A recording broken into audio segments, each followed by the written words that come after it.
శ్రీ మహాగణాధిపతయే నమః. శ్రీ మహాసరస్వత్యై నమః. శ్రీ గురుభ్యో నమః. నవగ్రహాలు మనిషి పైన వాటి యొక్క సంచారము చాలా ప్రభావాన్ని చూపిస్తుంది. అందున ముఖ్యంగా శుభగ్రహాలు మంచి స్థానాలలో సంచరిస్తూ ఉన్నప్పుడు శుభ ఫలితాలను, పాపగ్రహాలు, నైసర్గిక పాపగ్రహాలు సంచరిస్తున్నటువంటి సమయంలో మానవుడి పైన దుష్ప్రభావము, ప్రతికూల ఫలితాలను ఇస్తాయి. అందులో ముఖ్యంగా అంగారకుడు, సూర్యుడు, శనేశ్వరుడు, రాహు, కేతువులు ఇదొక వర్గంగా మనం భావిస్తాం. మిగతా వర్గము శుభగ్రహాలు, పూర్ణశుభుడు, గురువు, శుక్రుడు, బుధుడు, చంద్రుడు, ఈ గ్రహాలను ఒక వర్గంగా భావిస్తాం.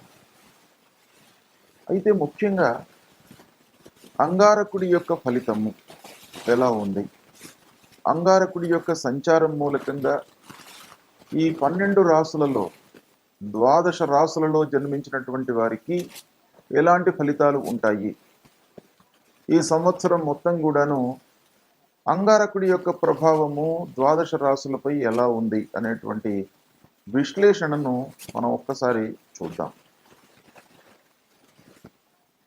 ఇప్పుడు ఈ సంవత్సరము అంగారకుడు స్తంభన రూపంలో, అంటే స్తంభించి ఉన్నాడు. గ్రహాలకు రుజుమార్గంలో ప్రయాణిస్తుంటాయి.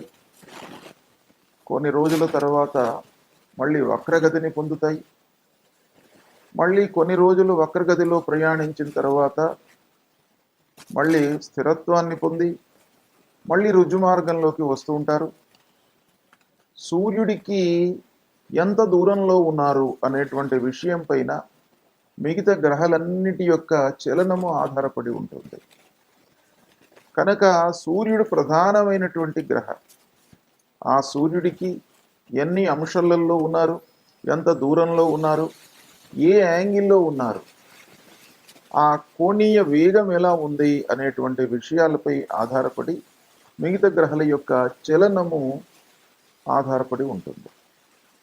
అయితే అంగారకుడి గురించి మనము ఈరోజు ఆ అంగారకుడి యొక్క సంచారము, చలనము ఏ విధంగా ఉంది, రాసులపై వాటి యొక్క ప్రభావం ఎలా ఉంది అనేటువంటి విషయాన్ని మనం తెలుసుకుందాం. ఈ నవగ్రహాలు ఒక్క రాశి లోపల సరాసరిగా ఎన్ని రోజులు ఉంటారు, ఎన్ని రోజులు స్థిరంగా ఉంటారు అనేటువంటి విషయాన్ని మనకు శాస్త్రం చెప్పింది. అంటే యావరేజ్గా తీసుకొని ఇన్ని రోజుల వరకు ఈ గ్రహ ఈ రాశిలో ఉండడానికి అవకాశం ఉంది, ఉంటాడు అనేటువంటి విషయాన్ని మనకు చెప్పింది. మనకు ప్రామాణిక శాస్త్రం ఏం చెప్తుంది అనంటే, బుధ శుక్రవు రవిర్మాసం మాసం మాసార్ధత కుజః గురుర్ద్వాదశ మాసాని త్రింశన్ మాసం శనైశ్చరః రాహుశ్చాష్టాదశశ్చైవ కేతుశ్చాష్టాదశస్తథా చంద్రో దినద్వయం చార్థం రవ్యాదీనాం క్రమాద్విదుః అని. అంటే ముఖ్యంగా ఈ నవగ్రహాలు మనకు ప్రమాణం ఏంటంటే, బుధ శుక్ర రవిలు, బుధుడు, శుక్రుడు, రవి, ఈ 3 గ్రహాలు ఒక మాసము ఒక రాశిలో సంచరిస్తారు. అంటే ఈ 3 గ్రహాల యొక్క ప్రభావము ఒక మాసం వరకే ఉంటుంది. మళ్ళీ ఆ మాసం తర్వాత, ఆ నెల తర్వాత వేరే రాశిలోకి వెళ్ళిపోతారు గనక వారి యొక్క ప్రభావము ముఖ్యంగా మాస ఫలితాలపై ఎక్కువగా మనకు ప్రభావం చూపిస్తాయి. ఇక మాసం మాసార్ధత కుజః, మాసార్ధము మాసము, మాసము ప్లస్ మాసార్ధము అంటే 45 రోజులు, నెలనర అంగారకుడు ఒక రాశిలో సంచరిస్తాడు. గురుర్ద్వాదశ మాసాని, గురువు 12 నెలలు ఒక రాశిలో సంచరిస్తాడు. కాబట్టి గురువు యొక్క ప్రభావం ఎక్కువ ఉంటుంది. 12 నెలలు కూడాను ఒక రాశిలో సంచరిస్తాడు గనక గురువు యొక్క ప్రభావం ఎక్కువ ఉంటుంది. అందున గురువు పూర్ణ శుభగ్రహం గనక ఆ గురువు యొక్క ప్రభావము అత్యంత ఫలదాయకంగా ఉంటుంది మానవుడి పైన. త్రింశన్ మాసం శనైశ్చర, 30 నెలలు 30 నెలలు శనైశ్చరుడు, శని భగవానుడు ఒక రాశిలో సంచరిస్తాడు. 30 నెలలు అనంటే 2.5 సంవత్సరాలు. 2.5 సంవత్సరాలు ఒక రాశిలో శనైశ్చరుడు సంచరిస్తాడు. కనుక 2.5 సంవత్సరాలు ఆ రాశిలో సంచరిస్తాడు గనక ఆ శని యొక్క ఎఫెక్ట్ అనేది చాలా ఎక్కువ ఉంటుంది. అందున పాపగ్రహము ఎక్కువ రోజులు ఒక రాశిలో ఉన్నట్టయితే ఆ రాశి శుభమా అశుభమా అనే దానిపైన దాని ప్రభావం ఆధారపడి ఉంటుంది. కానీ మొత్తానికి 30 నెలలు శనీశ్వరుడు ఒక రాశిలో ఉంటాడు. అదేవిధంగా రాహువు అష్టాదశశ్చైవ, అంటే 18 నెలలు ఒక రాశిలో ఉంటాడు, అంటే సంవత్సరన్నర ఒక రాశిలో ఉంటాడు. కేతువు కూడాను 18 నెలలు ఉంటాడు ఒక రాశిలో. చంద్రుడు 2.5 రోజులు ఒక రాశిలో ఉంటాడు. ఈ విధంగా మనకు ప్రమాణం చెప్పబడి ఉంది. కనుక ముఖ్యంగా మానవుడి పైన ప్రభావం చూయించేటువంటి గ్రహాలు గురువు, శని, రాహువు, కేతువులు. దాని తరువాత అంగారకుడు ముఖ్యంగా ప్రభావాన్ని చూయిస్తాడు.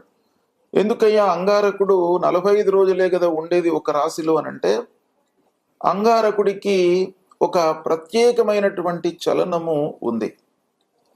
అంగారకుడు ఎక్కువ రోజులు ఒక రాశిలో స్తంభన రూపంలో ఉంటాడు. అంటే మనకు ప్రామాణికంగా 45 రోజులు చెప్పబడి ఉంది.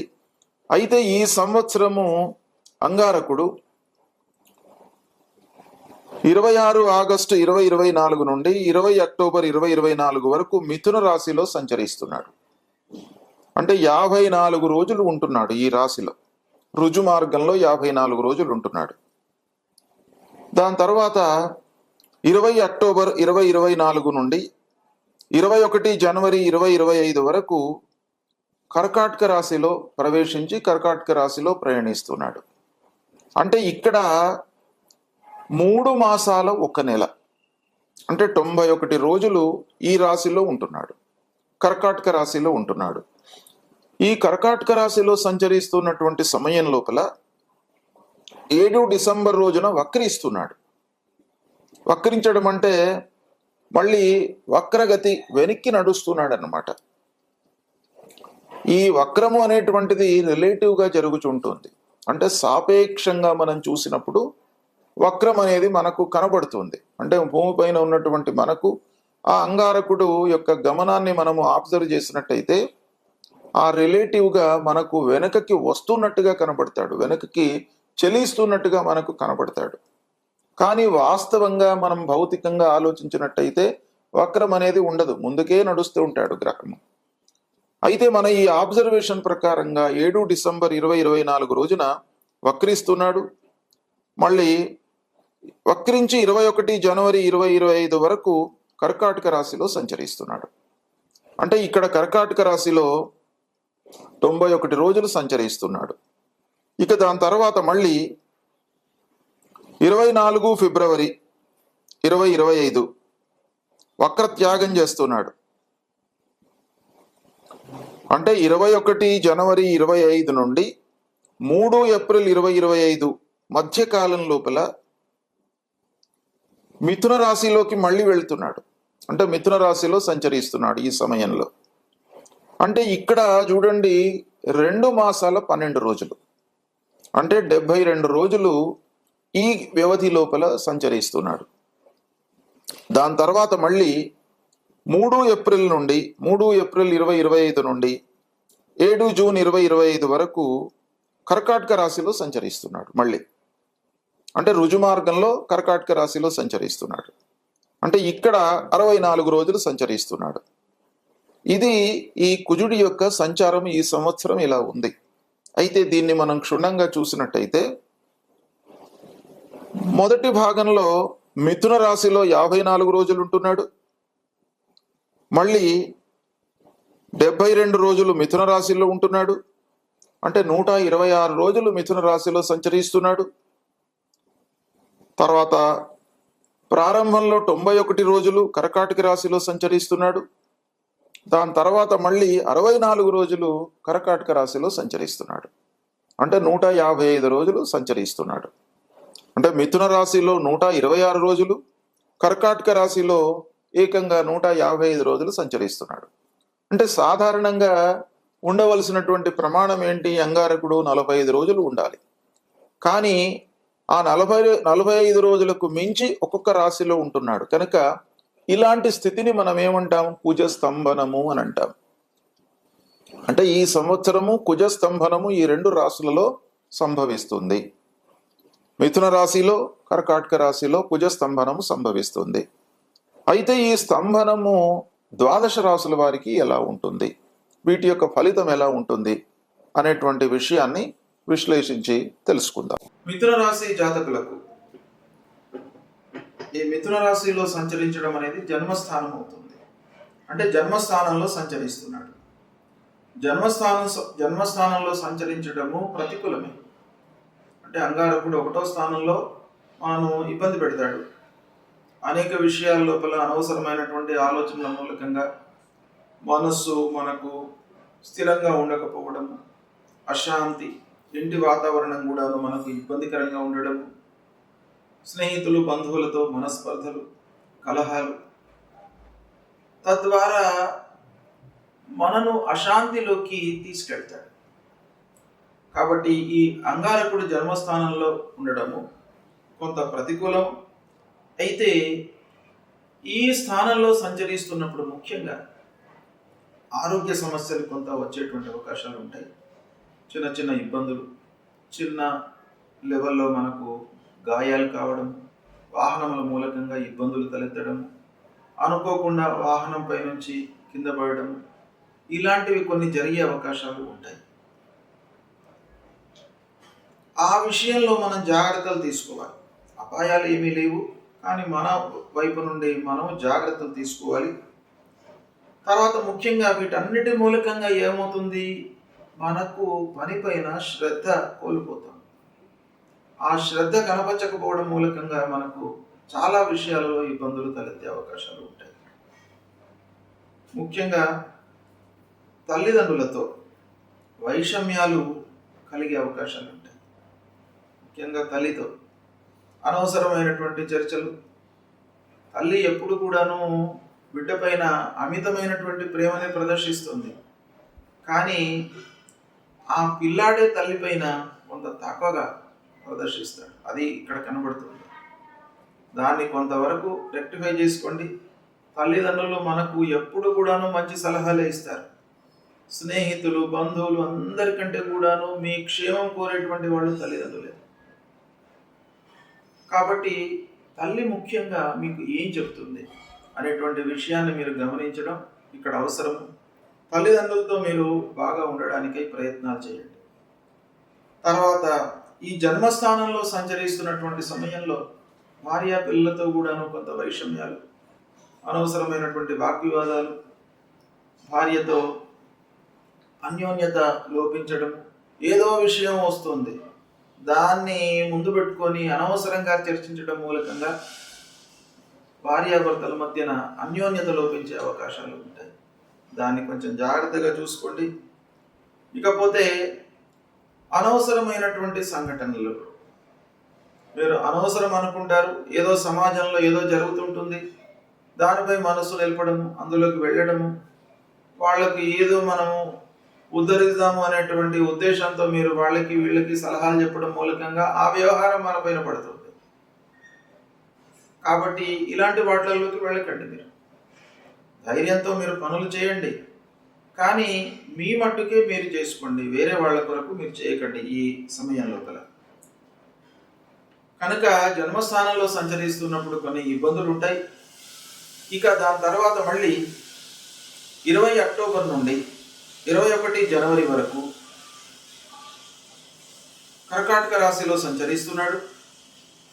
దాని తర్వాత మళ్ళీ 3 ఏప్రిల్ నుండి 7 జూన్ వరకు కూడాను కర్కాటక రాశిలో సంచరిస్తున్నాడు. ఈ కర్కాటక రాశిలో సంచరించడము మిథున రాశి జాతకులకు ద్వితీయ స్థానం అవుతుంది. అంటే ద్వితీయ స్థానంలో ఈ అంగారకుడు సంచరించడం మూలకంగా కూడాను మనకు ఆర్థిక పరమైనటువంటి సమస్యలు, రావాల్సినటువంటి డబ్బు రాకపోవడము, ఉన్న డబ్బు ఖర్చు కావడము, వృధా ఖర్చులు, ఇంటి మరమ్మతులు ముందుకు రావడము, భూ తగాదాలలో కొంత ధనం వ్యయం కావడము, అంతకు ముందు తీసుకున్నటువంటి వాహనం మూలకంగా ఇబ్బందులు, వాటికి రిపేర్లు రావడము, అన్నదమ్ముల మధ్యన సయోధ్య లేకపోవడము, ఇలాంటివి అన్ని విషయాలు కూడాను ఈ రెండవ స్థానంలో సంచరిస్తున్నప్పుడు కలుగుతాయి. రెండవ స్థానం ముఖ్యంగా వాక్ స్థానం. మీ మాటను జాగ్రత్తగా మీరు ఉంచుకోవాలి. అంటే పరుషమైనటువంటి మాటలు మీరు మాట్లాడకూడదు. ఈ సమయంలో చాలా జాగ్రత్తగా మాట్లాడాలి. స్నేహితుల వద్ద కానివ్వండి, బంధువులతో కానివ్వండి, ఇంకా ఎవరైనా ఆఫీసులో ఉద్యోగస్తులు, ముఖ్యంగా తోటి ఉద్యోగస్తులతో, అధికారులతో చాలా జాగ్రత్తగా వ్యవహరించాలి. ఎందుకంటే ఈ రెండవ స్థానము కొంత ఇబ్బందికరంగా ఉంటుంది. మనను అనవసరంగా కొన్ని ఇక్కట్లలోకి తీసుకెళ్తాడు అంగారకుడు. ఇకపోతే విద్యార్థులు, చదువుకునేటువంటి విద్యార్థులు కూడాను కొంత జాగ్రత్తగా ఎక్కువ ఎఫర్ట్స్ పెట్టాలి. అంటే చదువుకునే సమయం లోపల మనం కష్టపడితేనే ఫలితం ఉంటుంది. కాబట్టి మీకు జ్ఞాపక శక్తి కూడాను బాగానే ఉంటుంది. అయితే కొంత కష్టపడినట్టయితే మీకు అద్భుతమైనటువంటి ఫలితాలు వస్తాయి. సంతానం కొరకు వేచి చూస్తున్నటువంటి వాళ్ళకి సంతాన ప్రాప్తి కూడాను ఈ సమయం లోపల ఉంటుంది. అయితే దాన్ని మీరు కొంత జాగ్రత్తగా హ్యాండిల్ చేయాలి. అంటే ఆరోగ్యపరమైనటువంటి సమస్యలు కూడాను ఒక పక్కన తలెత్తేటువంటి అవకాశాలు ఉన్నాయి కాబట్టి మీరు కొంత జాగ్రత్త పడండి. ఇకపోతే ముఖ్యంగా ఆరోగ్యంపై మనస్సు నిలపండి. మీకు వర్క్ లోడ్ పెరుగుతుంది. అంటే ఉద్యోగస్తులకు, వ్యాపారస్తులకు, వీళ్ళందరికీ కూడాను చేసేటువంటి పనుల లోపల వృత్తిపరమైనటువంటి సమస్యలు, ఆ సమస్యలతో పాటుగా వర్క్ లోడ్ పెరగడము, బరువు బాధ్యతలు పెరగడము, అనుకోనివి జరగడము, ఇలాంటివి సంభవించే అవకాశాలు ఉన్నాయి. అయితే ఒక్కటి ఇక్కడ మనకు కనబడేటువంటి పాజిటివ్ పాయింట్ ఏంటంటే అదృష్టం కలిసి వస్తుంది. మీరు కొంత కష్టపడండి. ఈ సమయంలో కష్టపడుతూ ఉన్నప్పుడు మీకు నిరాశనే ఉంటుంది. అవుతుందో కాదో అనేటువంటి అనుమానం కూడాను వస్తుంది. ఇంకా పని కాదు అనేటువంటి నిర్ధారణ కూడా వస్తారు. అయినప్పటికీ మీకు చివరి లోపల అదృష్టం వరించేటువంటి అవకాశాలు ఉన్నాయి. కాబట్టి కొంత సాహసంతో మీరు పనులు చేసి భగవంతుడి పైన ఫలితాన్ని మీరు వదిలిపెట్టినట్టయితే తప్పకుండా మీకు ఆ అదృష్టం అనేటువంటిది వరిస్తుంది. సుఖమయంగా మీకు పనులు జరుగుతాయి. అయితే ముఖ్యంగా ఈ మిథున రాశి వారికి జన్మ ద్వితీయ స్థానాలలో సంచరిస్తున్నాడు అంగారకుడు. కాబట్టి ఈ రెండు స్థానాలు కూడాను గోచార రీత్యా ప్రతికూలమైనటువంటివి. కనుక మీరు సుబ్రహ్మణ్య స్వామిని కొలవండి, సుబ్రహ్మణ్య స్వామి దేవాలయానికి వెళ్ళండి. ప్రతినిత్యం వెళితే చాలా మంచిది. ఒకవేళ మీకు ప్రతినిత్యం కూడాను ఒక వ్యవహారంలో మీరు తలమును కలిగి ఉండి చేసేటువంటి పనులలో మీరు సమయాన్ని వెచ్చించలేనటువంటి పరిస్థితి ఉన్నట్టయితే మరి మంగళవారం వెళ్ళండి. మంగళవారం నాడు సుబ్రహ్మణ్య స్వామి దేవాలయానికి వెళ్ళండి. అంగారకుడి మూల మంత్రాన్ని మీరు చదువుకోండి. ధరణి గర్భ సంభూతం విద్యుత్ కాంచన సన్నిభం కుమారం శక్తి హస్తంచ మంగళం ప్రణమామ్యహం అనేటువంటి ఈ మూల మంత్రాన్ని ప్రతినిత్యం కూడాను చదువుకోండి. ఆ భగవంతుడికి నమస్కారం చేయండి, ప్రదక్షిణాలు చేయండి, రాగి చెట్టుకు ప్రదక్షిణాలు చేయండి. దీని మూలకంగా మీ లోపల మానసిక స్థైర్యం ఏర్పడుతుంది. తప్పకుండా మీకు మంచి ఫలితాలు కలుగుతాయి. జన్మస్థానంలో ఉన్నప్పటికీ, ద్వితీయ స్థానంలో సంచరిస్తున్నప్పటికీ ఆ భగవంతుడి యొక్క అనుగ్రహం అనేటువంటిది చాలా ముఖ్యం. మీరు సంపూర్ణ విశ్వాసంతో దేవాలయానికి వెళ్ళండి. తప్పకుండా మీకు భగవంతుడు అనుగ్రహిస్తాడు. మంచి ఫలితాలు కలుగుతాయి. శుభం.